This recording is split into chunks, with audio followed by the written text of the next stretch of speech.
더 말이 잘 안 될 것 같아갖고 많이 하지. 그런 거는 곳곳에 굉장히 많습니다.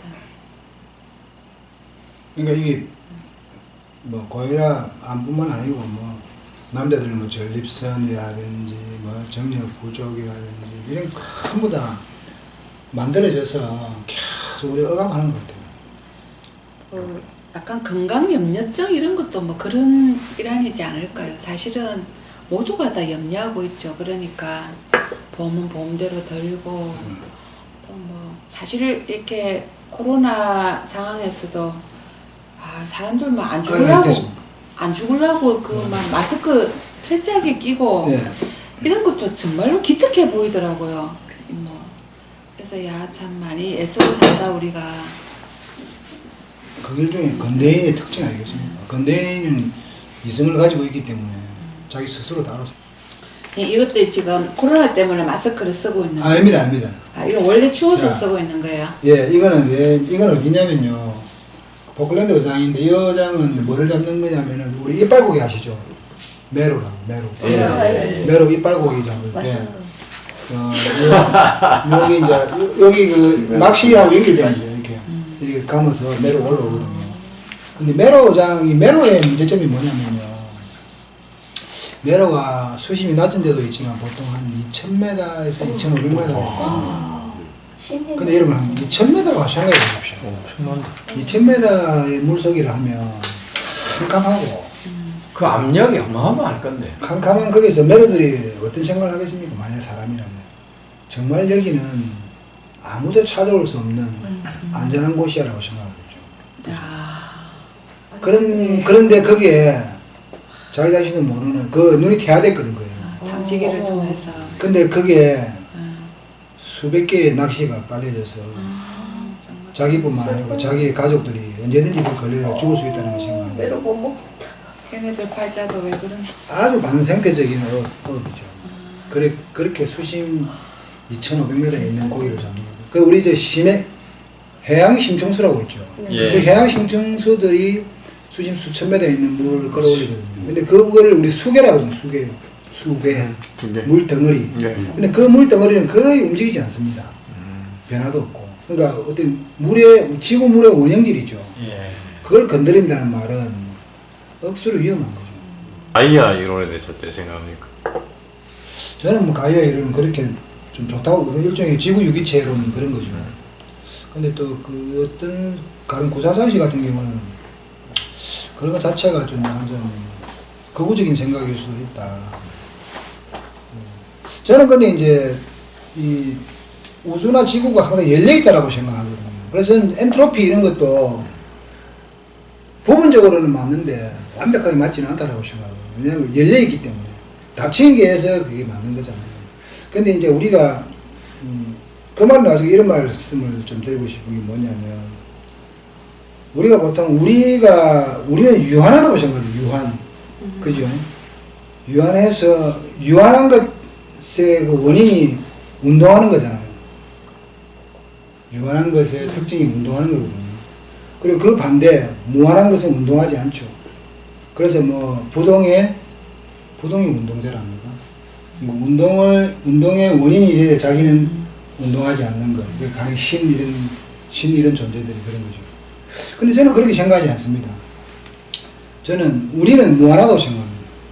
근데 무한의 특징이 운동하는 거라고 생각합니다. 저는. 무한의 특징이. 그래서 우리는 끝없이 운동하는 거죠. 끝없이.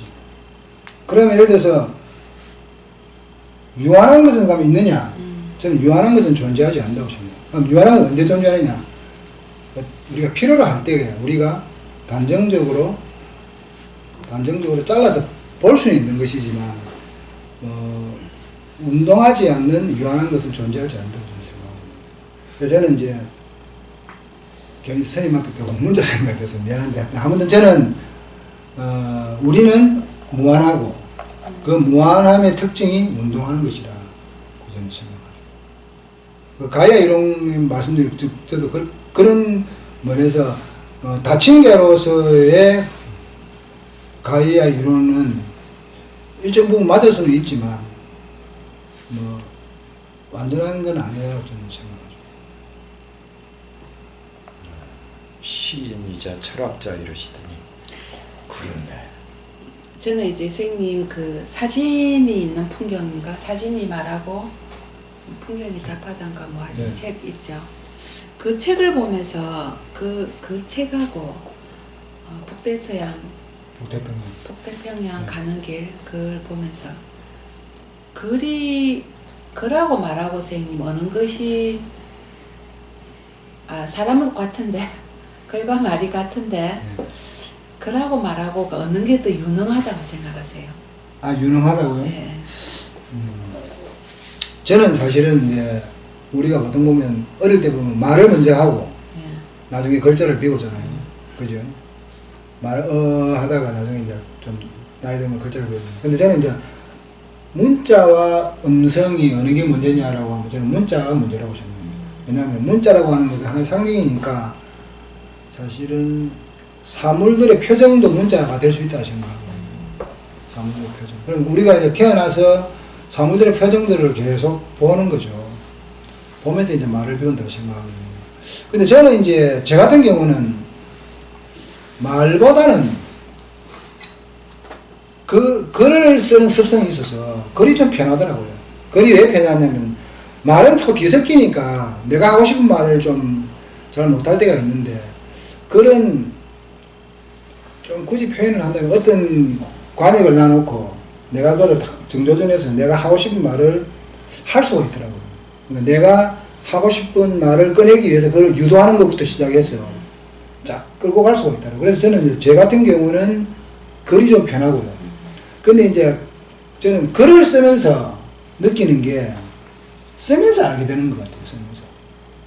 글이 완성되면서 내가 이런 생각을 했었구나라는 걸. 근데 엄밀하게 말하면 사실은 글이든 말이든 이게 다 동시에 튀어나오는 거거든요. 그러니까 우리가 생각을 하고 말하는 게 아니고 말과 생각이 동시에 나오는 거거든요. 항상요. 근데 저는 이제 아무튼 그렇게 한다면 글을 쓰면서 글을 쓰는 게 훨씬 더 내가 말하고 싶은 것을 조리 있고 합리적으로 말할 수 있고 또 그런 글을 쓰므로 해가지고 내 생각이 좀 다양해질 수 있다는 걸 많이 느꼈죠. 가끔 글 쓰세요. 아니에요. 글은 쓰면 늡니다. 글도.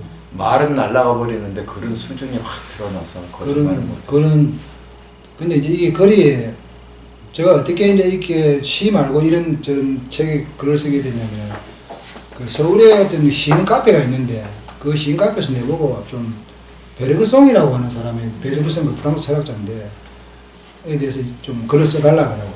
그래서 내가 그때 내 별명이 베르그송이었거든요. 근데 내가 전화를 했어요. 약간 닮았기도 했어요. 저는 그랬어요.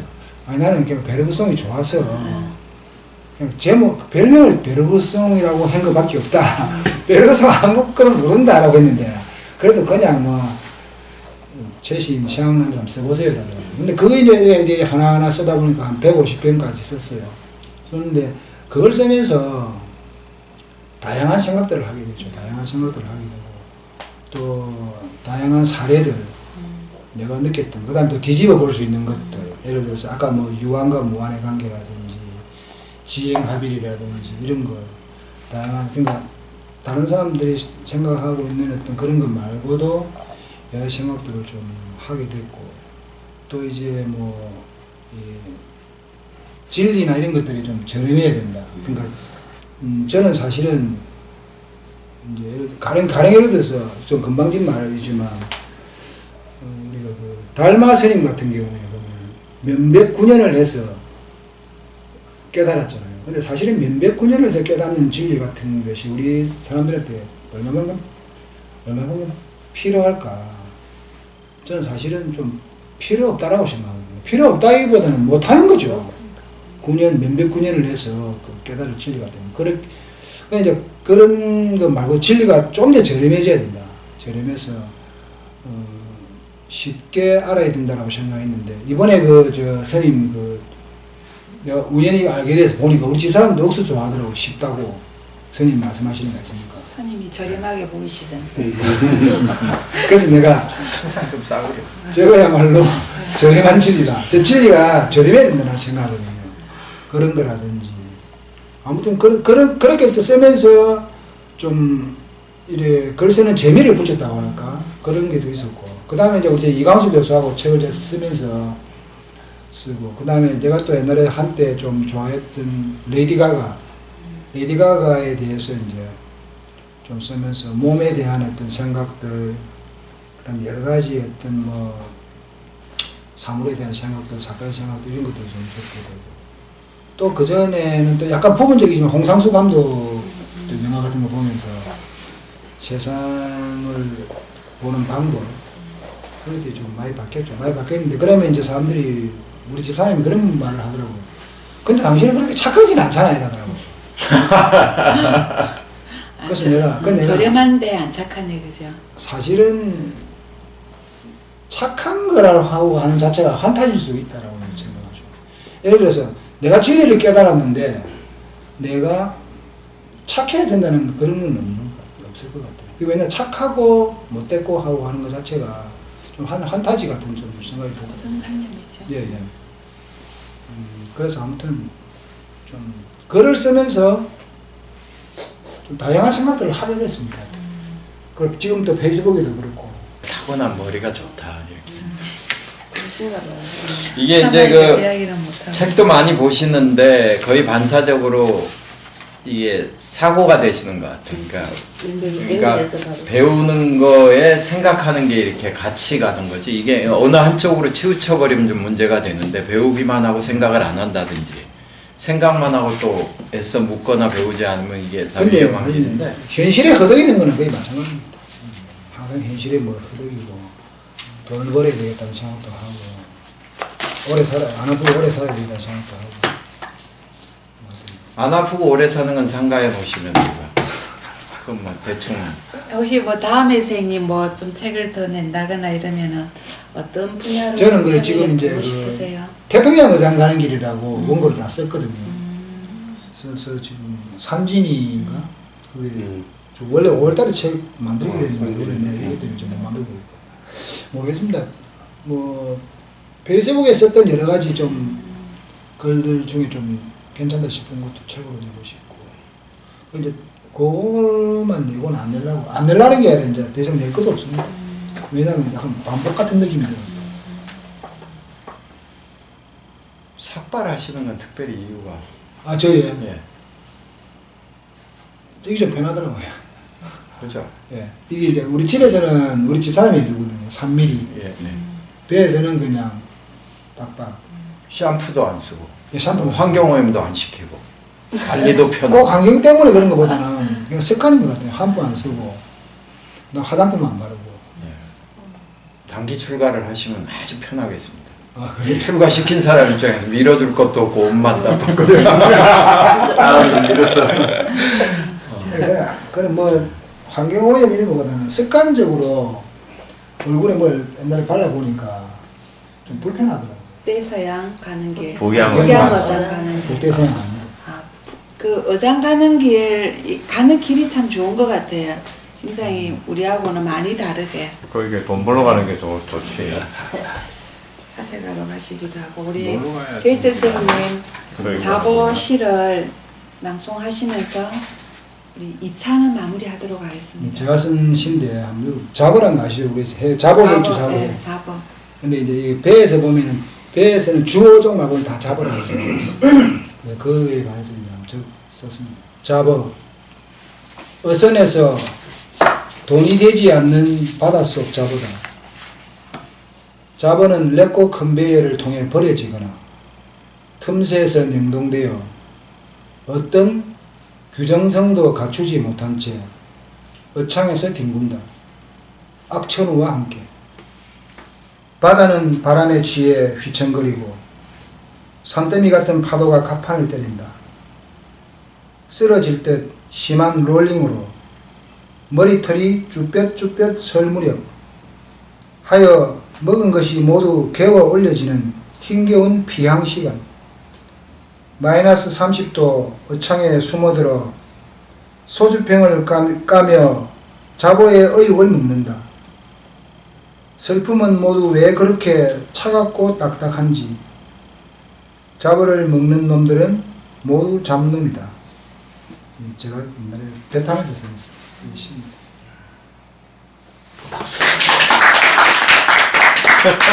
한국 사람이 한국 민족을 빼고 모두 잡놈이라고 그러는데. 좀뭐 그러시는 게 한개 더 아, 인정하다. 예. 네, 앵콜이 있는 건데 모든 것이 그러니까요. 그러니까 끝이면 끝이라고 해줘야 우리 박수로 칩니다. 또 더 있는가 싶어가. 행복한 설사라는 시가 있는데 이거는 좀 내가 뭐 읽고 싶은 시가 있는데 그 시가 안 보이네. 찾기 어렵네. 행복한 설사 이게 무슨 뜻이냐면요. 그 북양어장에서 보면은 이제 명태가 많이 들잖아요. 그 명태가 거물속에 들어가면은 명태가 어디에 모이게 되냐면 끝자루에 모이게 되어 있습니다. 근데 끝자루가 너무 많이 들면 건물이 배를 올릴 수가 없습니다. 너무 무거워서. 네. 그러면 이제 그 가판부 한 사람 내려가서 건물 밑에를 칼로 땁니다. 책에 그 내용 나오더라고요. 따면 이제 고기가 막 한 음. 10톤 정도? 10톤 빠져나가. 좀 만큼은 쫙 빠져나가면 그 우리 설사라거든요. 그래서 이제 브릿지에서 보고 뭐 올릴 수 있겠나 물으면 못 올린다 하면 한번 설사시켜라 하거든요.